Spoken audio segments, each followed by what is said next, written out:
Innal hamdalillah nahmaduhu wa nasta'inuhu wa nastaghfiruh wa na'udzu billahi min sururi anfusina was sayyiati a'malina may yahdihillahu fala mudilla lahu wa may yudlilhu fala hadiya lahu wa asyhadu an la ilaha illallah wahdahu la syarika lahu wa asyhadu anna Muhammadan abduhu wa rasuluh. Allahumma salli ala Muhammad wa ala ali Muhammad. Ya ayyuhalladzina amanu taqullaha haqqa tuqatih wa la tamutunna illa wa antum muslimun. Ya ayyuhan nasu taqu rabbakumul ladzi khalaqakum min nafsin wahidah wa khalaqa minha zawjaha wa batha minhuma rijalan katsiran wa nisaa'a wattaqullaha alladzi tasaaluna bihi wal arham innallaha kana 'alaikum raqiba. Ya ayyuhalladzina amanu taqullaha wa qulu qawlan sadida yuslih lakum a'malakum wa yaghfir lakum dhunubakum wa may yuti'illaha wa rasulahu faqad faza fawzan 'azima. Amma ba'd, fa inna asydaqal hadits kitabullah wa khairal hadi hadi Muhammadin sallallahu alaihi wasallam wa syarrul umuri muhdatsatuha fa inna kulla muhdatsatin bid'ah wa kulla bid'atin dhalalah wa kulla dhalalatin finnar. Ma'asyiral muslimin rahimani wa rahimakumullah. Kita lanjutkan pembacaan kita dari Syarah Nawaqidil Islam. Penjelasan berkaitan tentang pembatal-pembatal keislaman. Pertemuan terakhir kita telah masuk pada An-Naqidut Tasi', pembatal yang ke-9, yakni siapa yang meyakini bahwa sebagian manusia tidak wajib mengikuti Nabi Muhammad SAW. Ada kelonggaran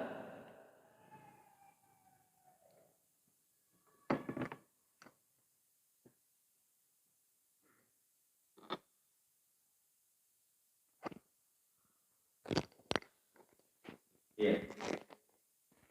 Jadi siapa yang punya keyakinan sebagian manusia tidak wajib mengikuti Rasul Shallallahu Alaihi Wasallam, ada keleluasaan baginya keluar dari syariat Nabi Shallallahu Alaihi Wasallam, sebagaimana Nabiullah Khidir itu ada kelonggaran keluar dari syariat Nabiullah Musa Alaihissalam bahwa kafir, maka dia terjatuh dalam pembatal keislaman, keluar dari Islam.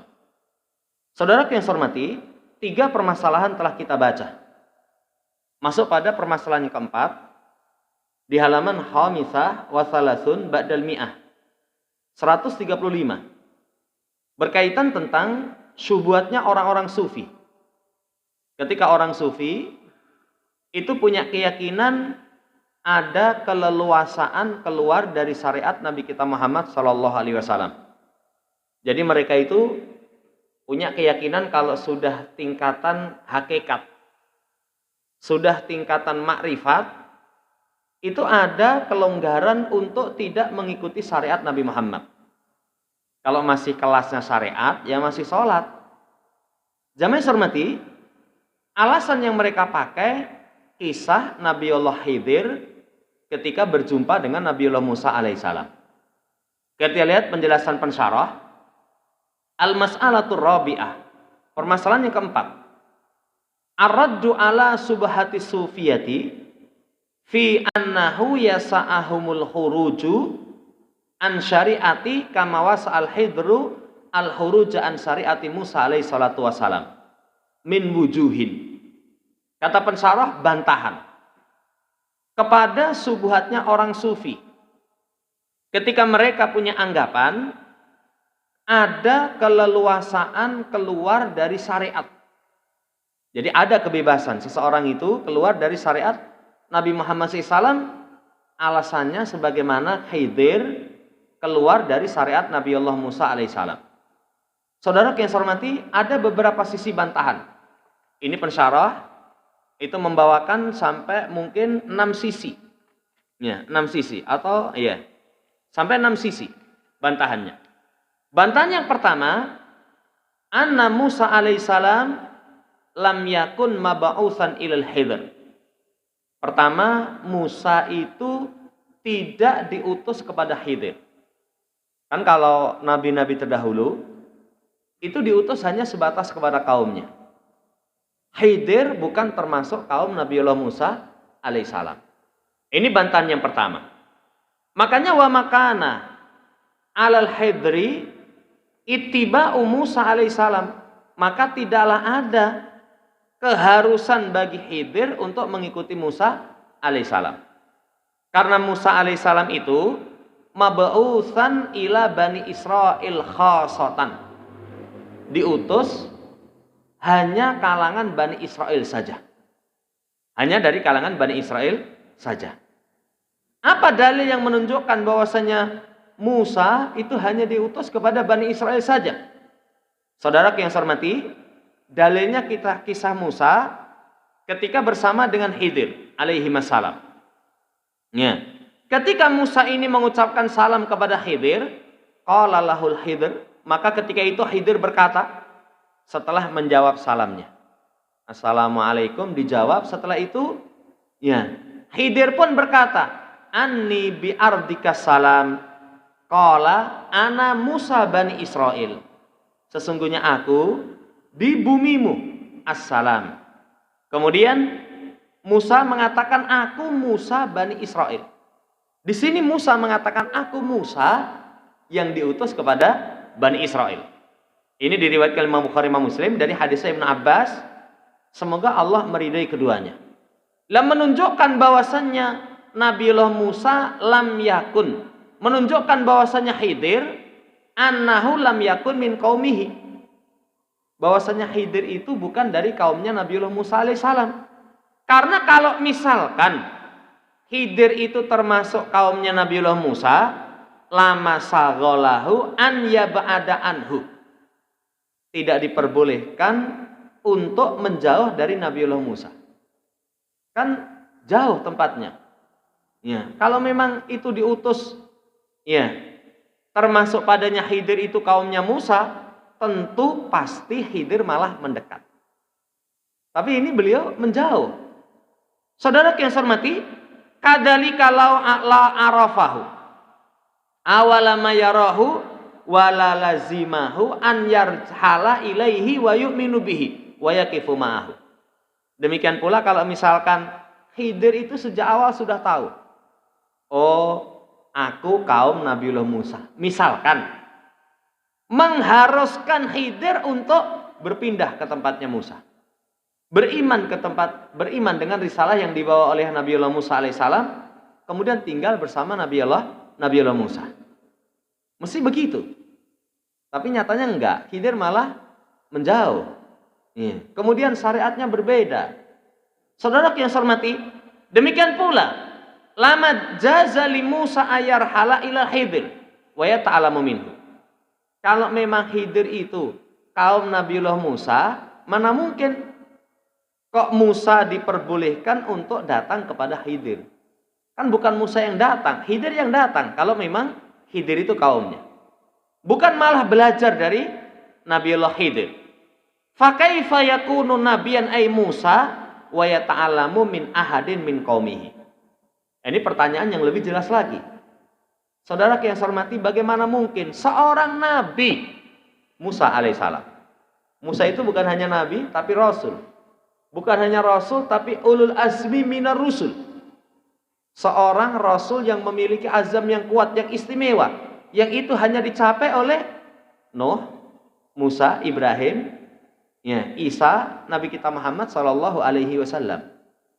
Nabi rasul yang demikian tinggi kedudukannya, mana mungkin kalau misalkan Khidir itu kaumnya belajar sama kaumnya? Kan nggak mungkin. Mosok seorang nabi yang demikian istimewa wa yata'allamu min ahadi min qaumihi, belajar kepada salah satu dari dari kaumnya. Saudara yang saya hormati, maka semakin jelas Nabi sudah habarkan bahwasanya Musa itu diutus kepada Bani Israel. Nabi sudah katakan, anan nabi kana yub'atsu ila qaumi khassah. Sesungguhnya ya, Nabi itu diutus kepada kaumnya secara khusus. Ini alasan yang pertama, bantahan yang pertama. Jadi Musa itu tidak diutus kepada Khidir. Makanya kalau ada orang yang punya anggapan Khidir boleh keluar dari syariat Musa, lawang bukan kaumnya kok, bukan termasuk kaumnya. Makanya ada kebebasan untuk tidak mengikuti. Ini sisi yang pertama. Kemudian sisi yang kedua, anna qissatal Khidir laisa fiha muhalifatan li syariati. Kisahnya Khidir ini, jamaah yang saya hormati, tidak menyelisih syariat. Tidak menyelisih syariat. Sisi mana tidak menyelisih syariat? Kapal dibocori, masa diperbolehkan? Anak kecil yang tidak berdosa dibunuh, masa diperbolehkan? Itu tidak menyelisih syariat. Ketika bal umurul lati fa'alaha tubahu fi syariati idza alimal abdu asbabaha. Kama alimahal Khidir. Bahkan perkara yang seperti itu dilakukannya diperbolehkan dalam syariat kalau seorang hamba tahu sebabnya. Sebagaimana Khidir. Kok kapalnya dibocori? Oh, di seberang sana nanti akan ada perampok. Ya, yang merampok setiap kapal yang lewat. Khidir tahu, makanya kapal dibocori. Ada anak misalkan dibunuh. Kenapa anak kecil belum berdosa dibunuh? Nanti usia dewasanya bisa menjadikan orang tuanya kufur. Diperbolehkan. Makanya saudara yang saya hormati, lama bayana asbabaha li Musa wa faqahu ala zalika. Ketika hal itu diterangkan kepada Nabiullah Musa, alasan-alasan apa yang dilakukan, maka akhirnya Musa pun sepakat. Ya, enggak apa-apa. Musa pun sepakat. Ya.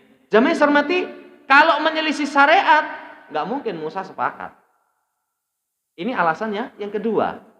Ya, apa yang dilakukan oleh Nabiullah Khidir itu tidak bertentangan dengan syariat. Karena memang diketahui sebabnya, alasannya. Ini bantahan sisi yang kedua. Kemudian bantahan sisi yang ketiga, anna wujudal Khidir alaihissalam ala dinin wa syariatin ghairi syariati Musa kana amron sa'igha wa sunnatan min sunanillahi qabla bi'sati Muhammadin sallallahu alaihi wasallam. Adanya Khidir di atas satu agama, di atas satu syariat yang syariatnya itu berbeda dengan Nabiullah Musa, itu satu perkara yang diperbolehkan.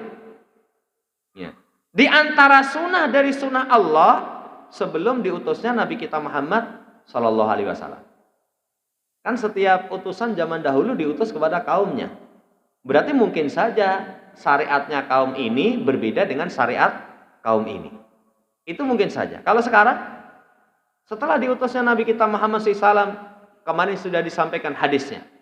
Jadi ketika seorang hidup di masa yang Rasul SAW diutus, itu la yasma'u bi ahadun min hadil ummah, la yahudi wala nasrani, thumma yamutu walam yu'min billadzi ursiltu bihi illa kana min ashabin nar. Nabi katakan, tidaklah ada seorang dari umat ini yang mendengar denganku, Yahudi, Nasara, kemudian mati tidak beriman dengan yang aku diutus dengannya, kecuali menjadi penghuni neraka. Tapi kalau umat-umat terdahulu, itu syariatnya masing-masing. Nabi Ibrahim misalkan, itu beda dengan syariat yang ada pada Nabiullah Lut alaihissalam. Padahal semasa Nabiullah Lut alaihissalam itu keponakan Nabiullah Ibrahim alaihissalam. Tapi syariatnya berbeda. Satu masa. Saudara yang saya hormati, ini bantahan yang ketiga. Bantahannya yang ketiga. Li'anan Nabi sallallahu alaihi wasallam, li'anan Nabi kana yub'atsu ila qaumi khassah. Nabi terdahulu itu diutus kepada kaumnya khusus. Musa mab'usan ila Bani Israil faqat. Diutus kepada Bani Israel saja. Ya. Kemudian Walam yakun ma'bu'utsan ilal alamin, tidak diutus kepada alam semesta. Jelas beda. Kalau sekarang orang yang ngakunya umat Muhammad wajib mengikuti risalah yang dibawa oleh Nabi kita Muhammad Shallallahu Alaihi Wasallam. Nggak ada alasan. Bahkan Nabi katakan, laukana Musa hayyan ma wasi'ahu ila tibai. Kalau Musa itu hidup di masa sekarang, nggak ada kelonggaran kecuali harus mengikuti syariatku. Harus mengikuti syariatku. Ya sama kayak Nabiullah Isa alaihissalam kelak di akhir zaman Allah Subhanahu wa taala akan bangkitkan. Itu mengikuti risalah Nabiullah Muhammad sallallahu alaihi wasallam, bukan membawa risalah tersendiri. Ini sisi yang ketiga. Kemudian sisi yang keempat. Qaulul Khidr alaihissalam li Musa alaihissalam ba'da an qala lahu Musa ana Musa.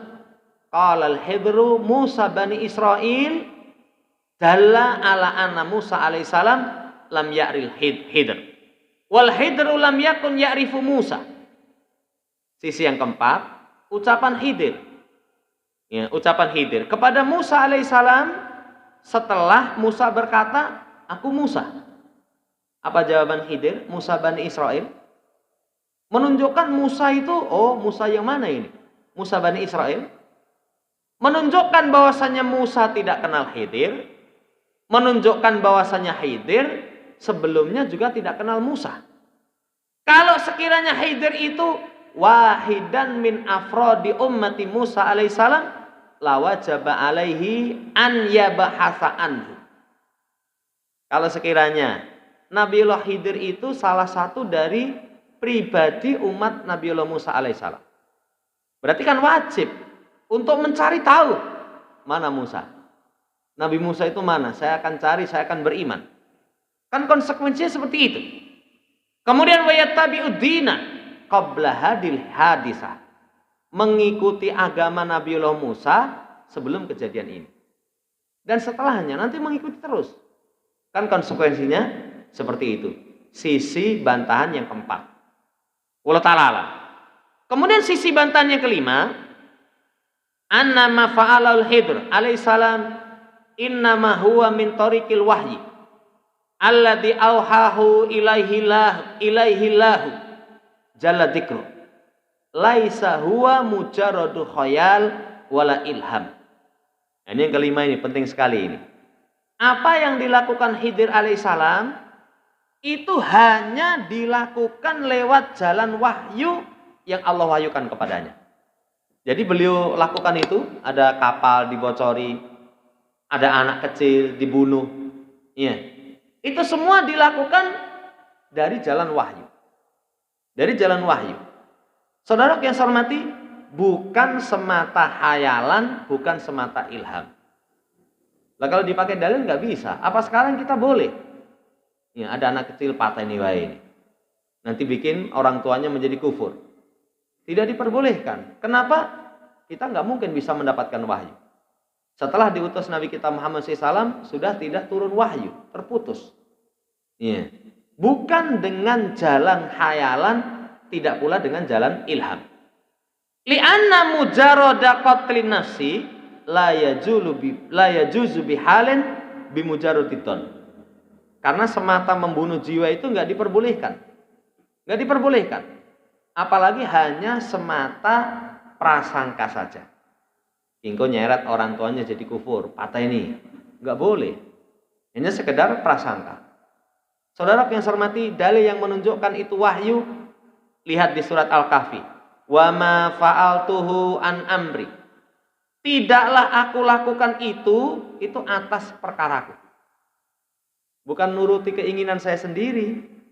Jadi saya lakukan itu semata perintah Allah Subhanahu wa ta'ala. Semata perintah Allah Subhanahu wa ta'ala. Demikian pula di ayat yang ke-65. Atainahu rahmatan min indina wa alamnahu min ladunna ilman. Kami datangkan kepadanya rahmat dari sisi kami ajarkan kepadanya dari sisi kami ilmu. Langsung datang dari sisi Allah Subhanahu wa ta'ala. Apa yang datang dari sisi Allah? Wahyu. Itu mendapatkan wahyu. Saudara yang saya hormati, Demikian pula ucapan Khidir kepada Musa alaihissalam, ana ala ilmin min ilmillah alamanihillahu la ta'lamuhu wa anta ala ilmin min ilmillah alamakallahu la a'lamuhu. Kata Khidir, aku di atas ilmu dari ilmu Allah yang Allah ajarkan kepadaku yang kamu tidak tahu. Jadi saya punya ilmu yang khusus yang Allah ajarkan kepadaku yang tidak kamu ketahui. Kamu pun memiliki ilmu dari ilmu-ilmu Allah Subhanahu wa taala yang Allah ajarkan kepadamu yang aku tidak tahu. Yang aku tidak tahu.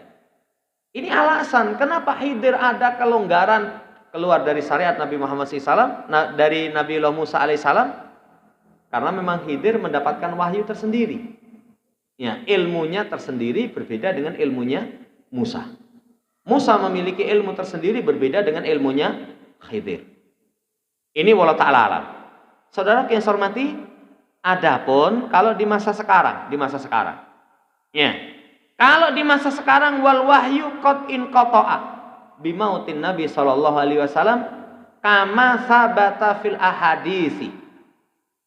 Falaisa li ahadin ayyas ama annahu yuha ilaihi ba'dahu sallallahu alaihi wasallam. Adapun wahyu itu sepeninggal Nabi SAW telah terputus. Ini diterangkan di dalam hadis-hadis yang sahih. Tidak ada seorang pun diperbolehkan memiliki anggapan mendapatkan wahyu. Kalau setelah diutusnya Nabi, orang mengaku mendapatkan wahyu, berarti dia mengaku Nabi. Kalau dia mengaku Nabi, berarti dia kadzab, pendusta. Berarti dia pendusta. Karena sepeninggal Nabi sudah tidak turun wahyu, sudah terputus. Makanya ketika Rasulullah SAW meninggal, banyak sahabat yang menangis.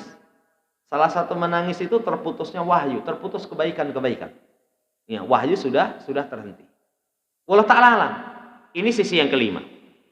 Kemudian dibawakan ucapan Imam Asy-Syinkiti dalam kitabnya Adwaul Bayan min adharil adillati fi anna rahmata wal ilma laduni imtanallahu bihima ala abdil Khidir an tariqin nubuwati wal wahyi. Qaulu ta'ala, di antara dalil yang paling gamblang bahwasanya rahmat, ilmu laduni yang Allah anugerahkan keduanya kepada hambanya Khidir itu lewat jalan kenabian dan wahyu. Ayat Allah, wa ma fa'altuhu an amri. Aku tidak lakukan itu dari perkaraku sendiri. Enggak. Jadi bukan atas kemauanku sendiri, tapi ini kenabian, ini wahyu. Ini kata Asy-Syaikh Amin Asy-Syinkiti rahimahullah taala merupakan dalil yang paling gamblang. Wa ma fa'altun amri maknanya innama fa'altuhu an amrillahi jalla wa ala. Hanya saja aku lakukan itu atas perintah Allah Subhanahu wa taala. Wa amarallahu innama bitahaqquqi an tariqil wahyi. Dan perintah Allah itu, wa amrullah, itu nanti akan bisa terlaksana dengan jalan wahyu. La tariqa yu'rafu biha awamirullah wa nawahi illal wahyu minallahi jalla wa ala. Karena enggak ada jalan. Tu'rafu biha awamirullah. Perintah diketahui, larangan diketahui kecuali lewat wahyu dari Allah Subhanahu wa taala. Makanya Ahlussunnah mengatakan kalau ini boleh. Dari mana kamu tahu ini boleh? Dari ayat. Dari hadis. Ini terlarang. Dari mana kamu tahu ini terlarang? Dari ayat, dari hadis. Diketahui hanya dalam jalan wahyu. Wala siyama qatlul anfas. Al-bari'ati fid dhahir. Lebih-lebih lagi membunuh jiwa. Apalagi yang dibunuh itu anak kecil. Anak kecil itu belum berdosa. Jamaah yang saya hormati, kalau dia melakukan kemaksiatan saja, itu diangkat pena. Diangkat pena. Rufi al-qalam an salasatin. Wa anis sabi hatta yahtalima. Ya, anak kecil sampai dia nanti ihtilam. Sampai balik. Saudara yang saya hormati, tanpa wahyu, enggak mungkin. Demikian pula wa ta'ibu sufunin nas bi kharaqiha. Demikian pula membocori kapal orang, yang membocori itu bisa menjadikan tenggelam. Dibocori akhirnya nggak jadi berangkat. Li'annal udwana 'alal anfusin nas wa amwalihim la yasihu illa an tariqil wahyi minallahi ta'ala. Karena permusuhan berkaitan dengan jiwa, berkaitan dengan harta, itu enggak sah. Kecuali dengan jalan wahyu dari Allah Subhanahu wa ta'ala. Kan enggak boleh orang bunuh orang. Kecuali syarat-syarat diperbolehkan. Kenapa dibunuh? Oh, dia zina muhsan. Sudah menikah berbuat zina. Oh, dia melakukan apa yang dilakukan kaum Nabiullah Lut alaihissalam. Laki-laki melakukan dengan laki-laki. Ada syariatnya, tapi kalau nggak ada syariatnya tidak diperbolehkan karena menghilangkan nyawa. Saudara yang saya hormati, demikian. Maka hasara ta'ala tariqal indar fil wahyi. Makanya Allah Subhanahu wa taala membatasi jalan memberikan peringatan itu dengan wahyu. Qul innama undirukum bil wahyi. Katakan Muhammad, hanya aku ingatkan kalian itu dengan wahyu. Dengan wahyu. Ini didatangkan dengan sigot hasr. Innama. Innama itu kalau dalam bahasa Arab namanya harfu hasr. Ya, hanya itu. Menetapkan hukum yang di situ, mengeluarkan hukum yang di luar.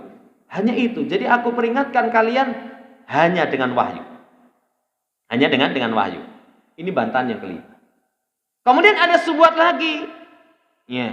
Wa in qila, fa in qila qad yakunu dzalika an tariqil ilham.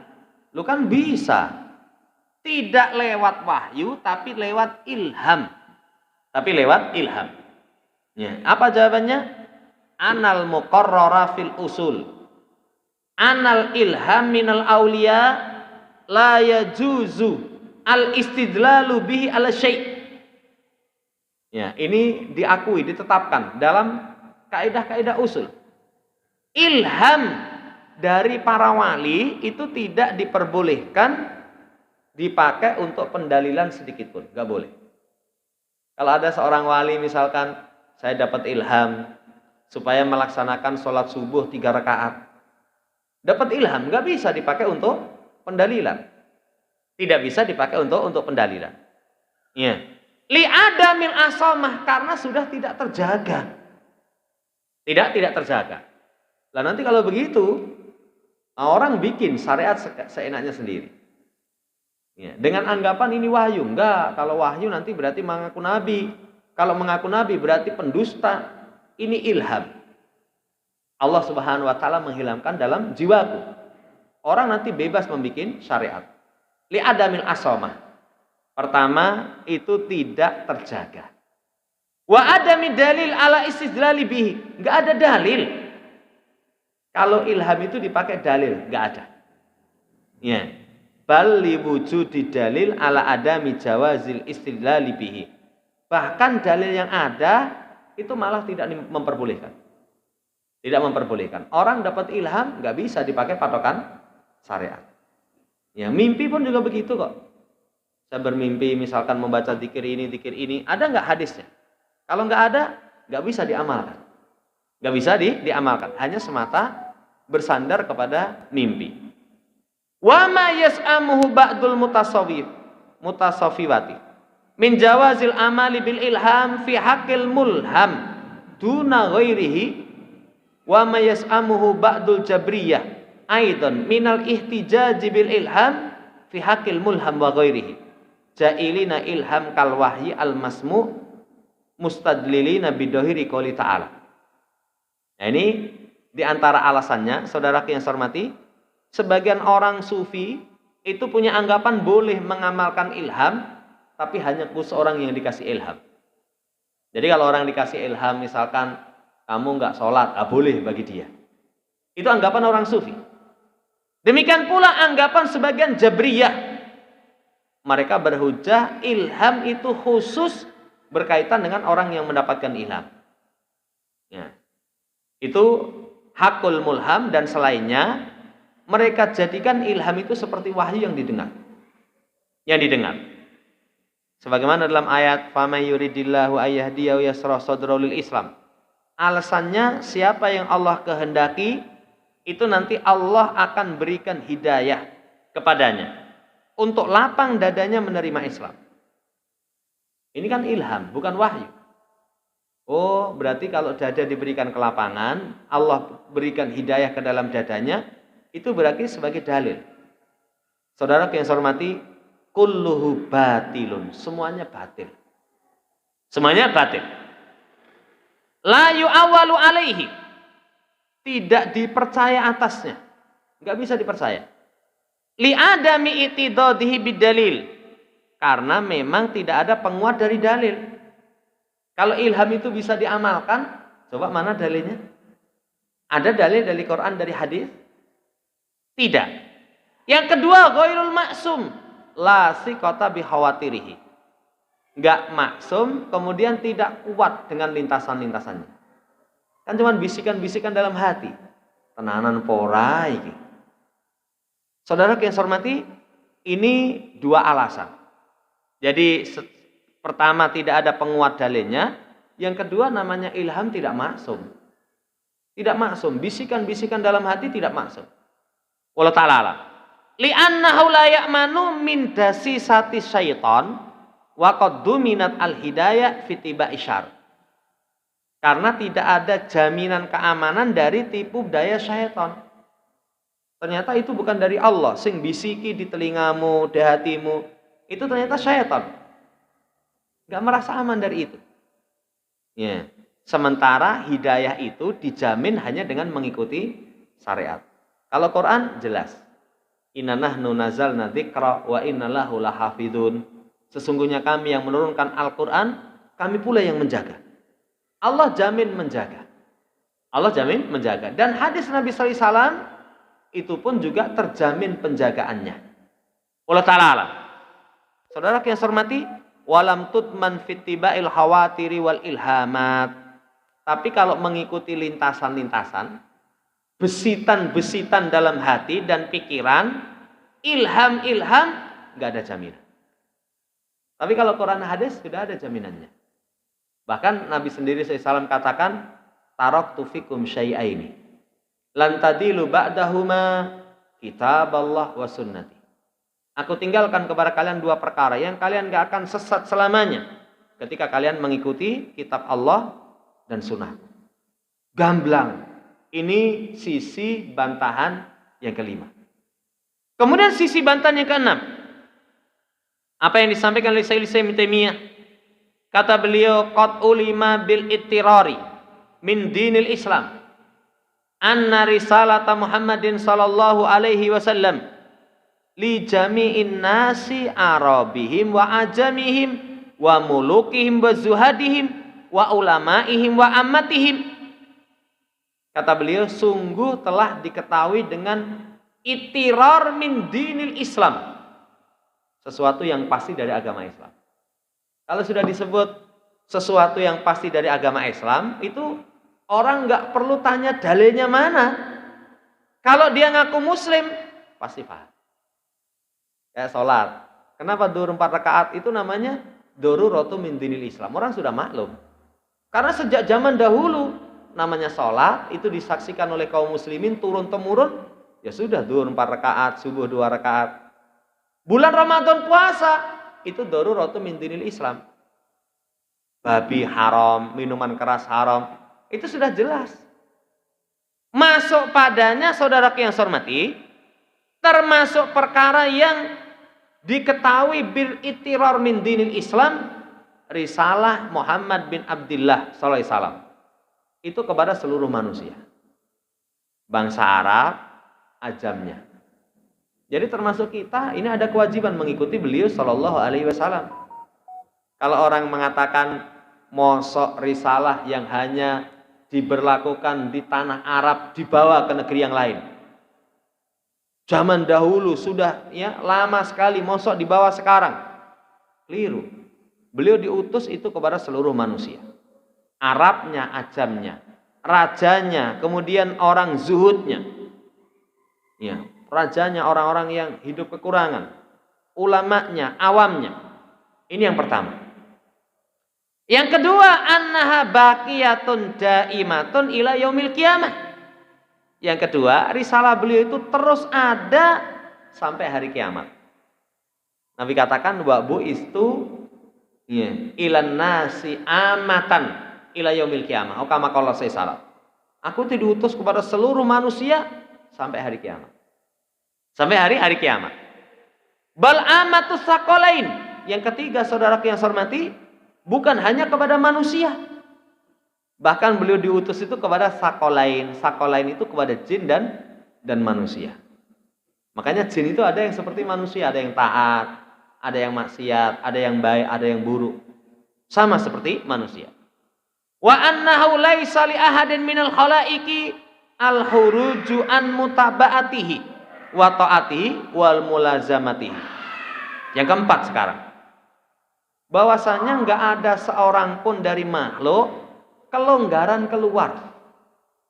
Sama sekali enggak ada kelonggaran keluar dari mengikuti, dari taat kepada Rasulullah Shallallahu Alaihi Wasallam. Enggak ada kebebasan. Itu dari seluruh makhluk. Ini yang keempat. Ma yasra'ahu li ummatihi minad din wa masannahu lahu min fi'lil ma'muri wa tarkil mahdurat. Apa yang beliau syariatkan untuk umatnya dari perkara agama, apa yang beliau sunahkan dari melakukan yang diperintah, meninggalkan yang dilarang, makhluk nggak ada kelonggaran keluar, nggak ada kelonggaran untuk keluar. Ya, kurang gamblang mana coba? Kalau misalkan ada kelonggaran, sahabat mesti lebih dulu, nggak ada kelonggaran sama sekali. Bahkan kalau seorang melakukan satu amalan, niatannya ikhlas, tapi berselisih dengan teladan Nabi SAW, nggak diterima.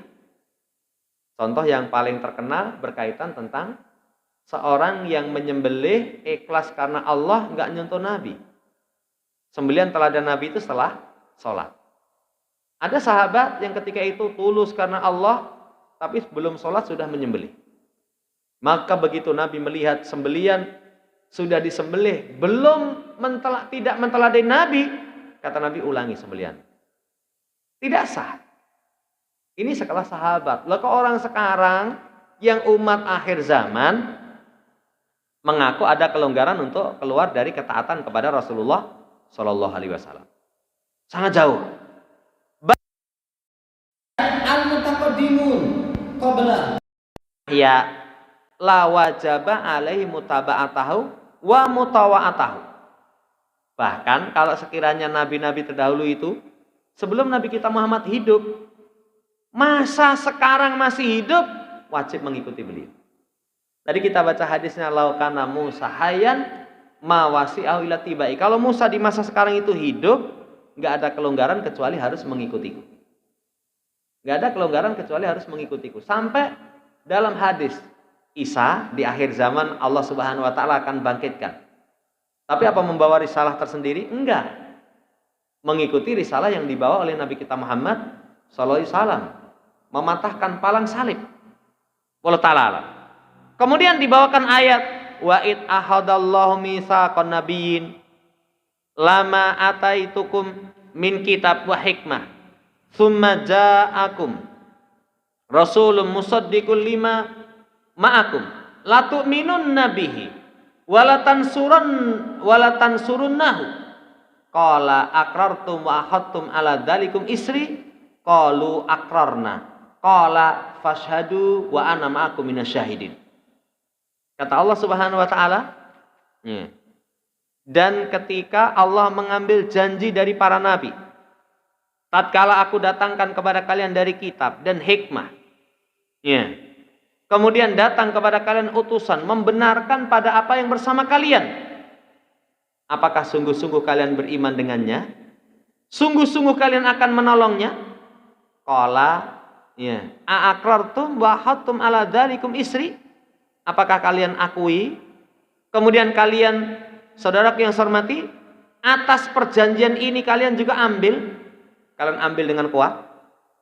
Ini para nabi diambil sumpah. Kalau nanti diutus, utusan yang membawa kitab, membenarkan risalah yang bersama kalian, kalian akan iman?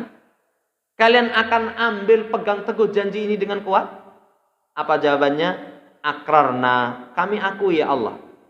Fashhadu wa ana ma'akum minal syahidin.